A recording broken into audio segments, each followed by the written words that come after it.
This channel does not promote or promotion any illegal activities. All content provided by this channel is meant only for educational purpose only.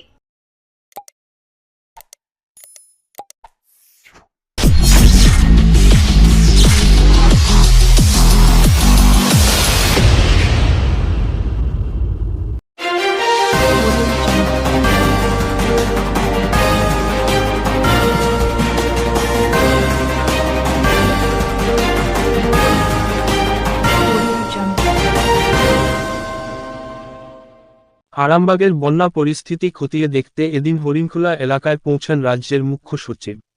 বন্যায় ক্ষতিগ্রস্ত মানুষদের পাশে দাঁড়াতে এবং তাদের সাহায্য করতে তিনি সরাসরি ত্রাণ সামগ্রী বিতরণের কাজে অংশগ্রহণ করেন। এই প্রসঙ্গে মুখ্য সচিবের সাথে উপস্থিত ছিলেন সাংসদ মিতালি বাগ, হুগলি জেলাশাসক মুক্তা আর্য, হুগলি গ্রামীণ পুলিশ সুপার কামনাশিস সেন সহ অন্যান্য প্রশাসনিক আধিকারিকরা। সাধারণ মানুষের হাতে ত্রাণ সামগ্রী তুলে দিয়ে তারা দুর্গতদের পাশে থাকার বার্তা দেন।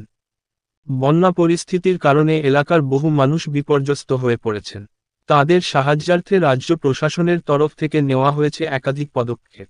মুখ্য সচিব নিজের তত্ত্বাবধানে এইসব পদক্ষেপ বাস্তবায়নের প্রয়াস চালিয়ে যাচ্ছেন। খানাকুল এলাকায় বন্যার প্রভাব আরও মারাত্মক। সেই কারণে সেখানে সরেজমিনে পরিস্থিতি খতিয়ে দেখতে যান মুখ্য সচিব। তিনি বন্যা দুর্গত মানুষের সঙ্গে কথা বলেন, তাদের সমস্যার কথা শোনেন এবং দ্রুত সমস্যা সমাধানের জন্য আশ্বাস দেন।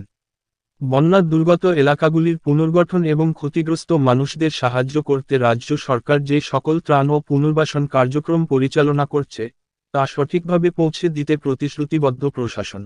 আপনারা সবাই দেখেছেন, আমরা কথা বলেছি সবার সঙ্গে, আর যে যে সাহায্য করা প্রয়োজন সব সাহায্য করা হবে। কিছুটা সাময়িক সাহায্য এখন যাতে ওরা বেসিক নিডস যেটা আছে ওটা করা যায় এটা দেওয়া হয়েছে, বাকিটা আমরা ধীরে ধীরে অ্যাসেসমেন্ট করে সব করা হবে, সব সাহায্য করা হবে।